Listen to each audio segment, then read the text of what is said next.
नमस्कार, मैं जगभूषण शर्मा। आज हम बजट पर बात करेंगे।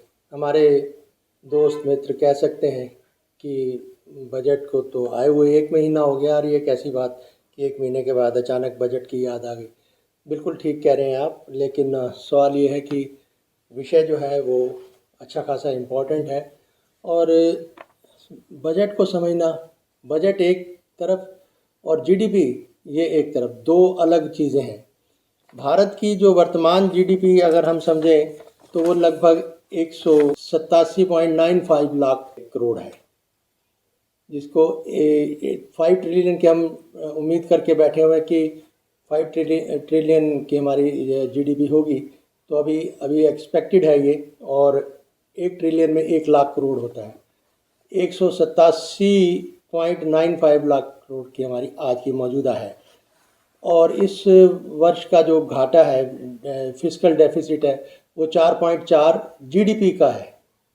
ठीक है जी। अब 187.95 का 4% आप लगा लीजिए, ये फिस्कल डेफिसिट है हमारा।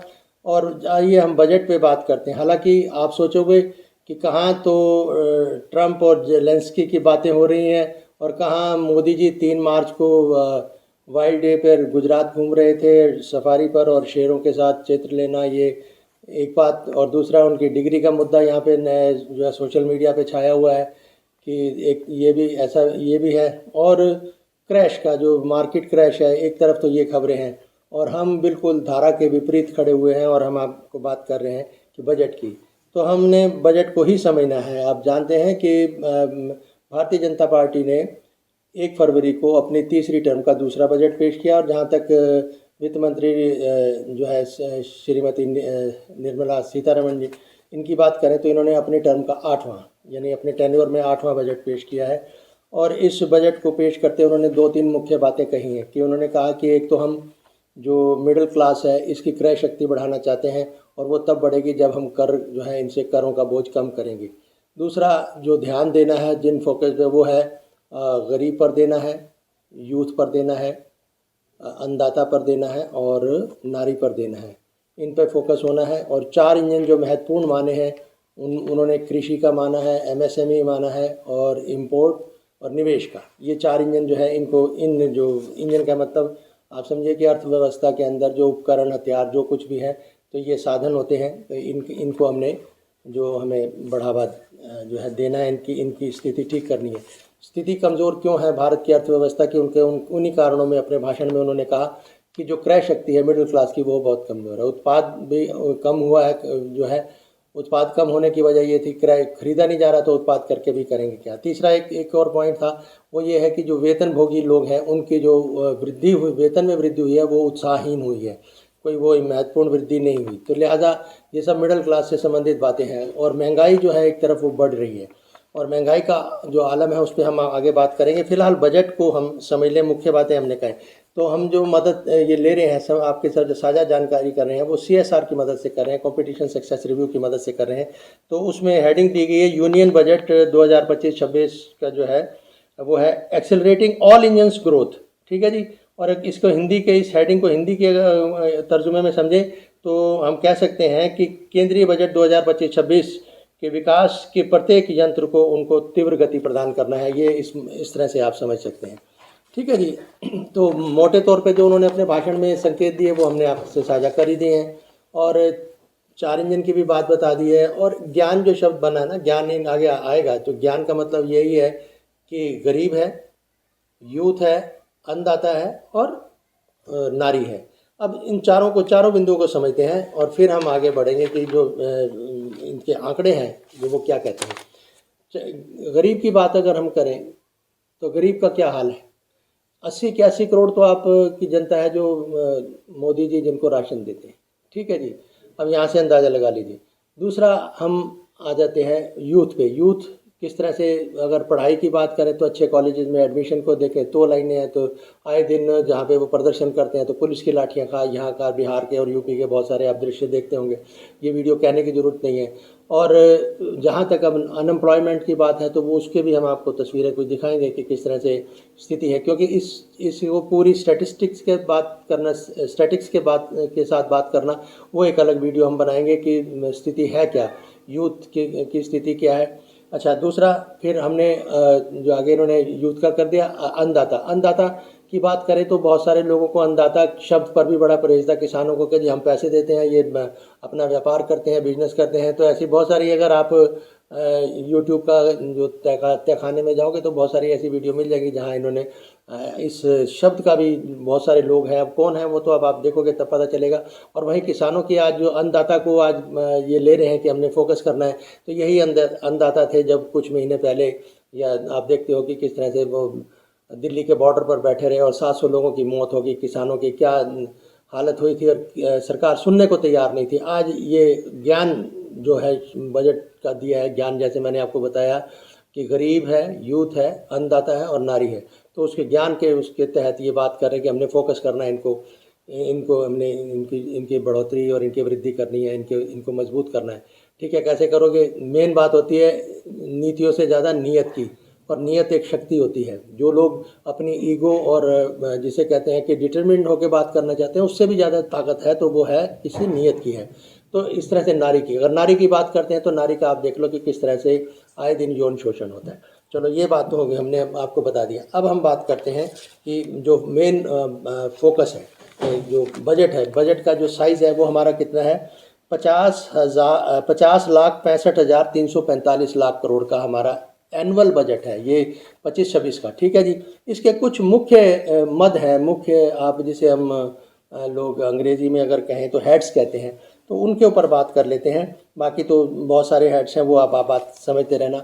हम उन मुख्य के लिए बात करते हैं जहाँ से सबका सरोकार है, सबका कंसर्न है, और वो है, अगर हम डिफेंस की बात करें तो 4,91,732 लाख करोड़ का है। और मेजर सब्सिडी जो देते हैं, अनुदान वगैरह जैसे देते हैं, 3,83,407 करोड़ की है।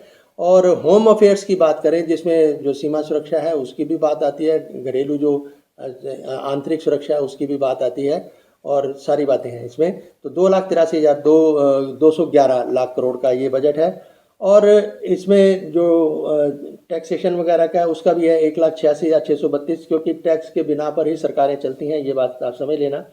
और आइए अब इसके अलावा टैक्स का हो गया, होम अफेयर का हमने बता दिया। अब एजुकेशन और हेल्थ को देख लेते हैं। एजुकेशन है, एजुकेशन के लिए 1,28,650 लाख करोड़ का है। हेल्थ है 98,311 करोड़ की। और अगर सामाजिक वेलफेयर की कह रहे, सोशल वेलफेयर की हम बात करते हैं तो 60,052 करोड़ का बजट है। हमारी आबादी है 145 करोड़ की। तो कुल साइज़ हमने आपको बता दिया, 50,65,345। अच्छा, एक में सबसे इम्पोर्टेंट एक हेड और मद जो रह गया वो है जो इंटरेस्ट देना होता है सरकार ने, वो इंटरेस्ट दे रहे हैं 12,76,338 लाख करोड़ का इंटरेस्ट देना है इस 50,65,345 में से। एक बात तो ये। अब डिफरेंस क्या है कि जो फिस्कल डेफिसिट की बात करें इस साल, तो फिस्कल डेफिसिट 1 लाख, जो जीडीपी हमारे देश की कुल है इस टाइम, हालांकि 5 ट्रिलियन की एक्सपेक्टेड की है। आए दिन अगर आप सर्च करोगे द इंडियन जीडीपी तो छूटते कहेंगे जी इतने एक्सपेक्टेड है, एक्सपेक्टेड को पहले लेके हैं तो एक्चुअल को बाद में बताते हैं। तो जो मौजूदा जीडीपी है वो 1,87.95 लाख करोड़ की है, और इसका 4.4% जो है ये फिस्कल डेफिसिट है। ये आप देखोगे पता चल जाएगा कितना घाटा, देश कैसे किस तरह आगे बढ़ेगा, सब बातें हैं। फोकस करना, सब कहना सुनना बहुत आसान है, लेकिन समझना और इसको जो है। अब हम आगे बात करेंगे जो गरीब है और यूथ है और किस तरह से ये सब बातें हम आप थोड़ा सा आगे बात करते हैं। तो हमने आपसे कहा कि ज्ञान की बात कर रहे थे, ये ज्ञान कह रहे थे कि गरीब का, यूथ का, अन्नदाता और जो है नारी का, तो सभी का आपने देश देख लो इस टाइम। आइए अब बात करते हैं महंगाई की। महंगाई की जब बात करते हैं तो आटा जो बहुत मूलभूत ज़रूरत है, नमक है मूलभूत ज़रूरत है, छोटी छोटी दवाइयाँ हैं जो चाहे सैरिडॉन है सिर दर्द के लिए या नज़ला ज़ुकाम के लिए कुछ है, तो उसके लिए भी आप सैरीडॉन अपने 5 रुपये की एक है, 45 से 50 रुपये जो किलो है वो आटा है, 30 रुपये किलो का नमक है, जो ठीक ठाक नमक जो है।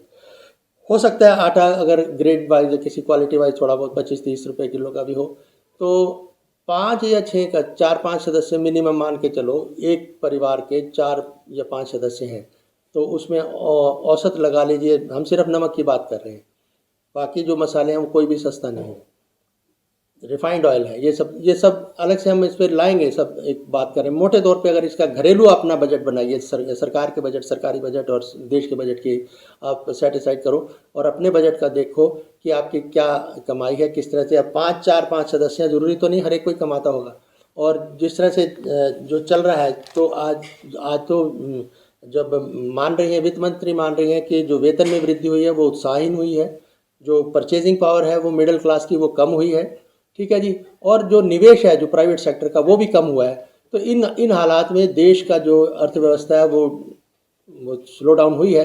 तो अब ये तो वित्त मंत्री खुद मान रही हैं, ठीक है जी, और 187 लाख पॉइंट मतलब 187.95 लाख करोड़ का जो हमारी जो जीडीपी है, वर्तमान जीडीपी, और उसको अब जो इनके दो तरह से माना जाता है, एक करंट प्राइस होता है और एक कांस्टेंट प्राइस है। तो करंट और कांस्टेंट के बीच में आप देख लीजिएगा, आपको पता चल जाएगा, एक महंगाई से संबंधित है और एक जो सालाना जो स्थिति होती है उसको दोनों को समझना पड़ता है, अलग अलग प्राइस। तो ये जो अर्थशास्त्र की जो भाषा अर्थ, तो इसको समझने में भी थोड़ा वक्त लगता है और समझना चाहिए। बिना इसको समझे अर्थ जो नीति है उसके आधार पर ही पूरी राजनीति चलती है, ये बात हम आपको बता दें। तो ये समझने वाली बात है। अब अगला जो वीडियो बनाएंगे, हम वो वीडियो बनाएंगे कि देश में कितने जो धार्मिक स्थल हैं, कितने शैक्षणिक संस्थान हैं, और कितने जो हमारे जो हॉस्पिटल वगैरह हैं, और कितने डॉक्टर वगैरह चाहिए। तो आप देखना, और फिर बताएंगे कि जो जिनके पास रहने को ज़्यादातर जो लोग हैं, ज़्यादातर लोग अराउंड 50% के आसपास जो लोग हैं अर्बन और जो रूरल एरिया में आपको रेंटेड मिलेंगे, और उनकी अलग अलग कैटेगरी है। किसी के 4 या 5 सदस्य का परिवार भी है, किसी का एक का है, इनकी अलग अलग वो क्लासिफिकेशन हो रखी है, वो उस पर हम बात अलग से करेंगे। तो इन स्थिति में जो है देश कहाँ जाएगा, 5 ट्रिलियन, और हम तो खुद चाहते हैं कि देश उन्नति करे, अच्छी बात है, लेकिन ये सब इतना आसान नहीं है। तो देश के जो आर्थिक जो सलाहकार हैं, मुख्य आर्थिक सलाहकार हैं, उनका नाम है अनंत नागेश्वरन।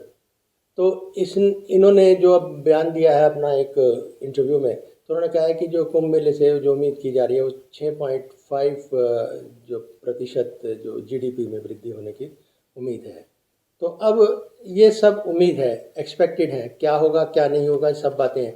वो कुंभ आता है 12 साल के बाद, और जो खर्चे हैं, या जो परिवार चलाना है, या जो देश जो यूथ है इनकी जो रिक्वायरमेंट्स हैं, या किसानों की रिक्वायरमेंट है, ये गरीबों की कह लो, तो ये सब के सब जो ये नियमित हैं, इनमें 12 साल का इंतज़ार नहीं, कुंभ का इंतज़ार नहीं हो सकता, या किसी और विशेष अवसर का, या किसी जिसे कहते हैं पर्व का, या किसी इसका उससे तो इकॉनमी जो है उसको नहीं हम निर्धारित कर सकते। तो ये सारी बातें हैं, देश की स्थिति, देश की इकॉनमी, और क्रैश की बात करेंगे हम अगले किसी वीडियो में, क्योंकि जो मार्केट की स्थिति अभी आप देख रहे हो, शेयर बाज़ार के बहुत नौजवान हैं जो बहुत खुश होते हैं इस पे बैठ के, और किस तरह से अभी धड़ाम गिरा है ये। अब ठीक होगा कैसे, क्रैश 87 में भी आया था, उस पर मैं एक वीडियो बनाऊंगा जल्द ही। लेकिन अगला वीडियो हम बनाएंगे कि देश में जो कितने हमारे धार्मिक स्थल हैं, कितने हमारे अस्पताल हैं जो हैं और जो चाहिए, और कितने शैक्षणिक संस्थान हैं, इस पर हम वीडियो बनाएंगे। फिलहाल इस वीडियो में इतना ही। नमस्कार।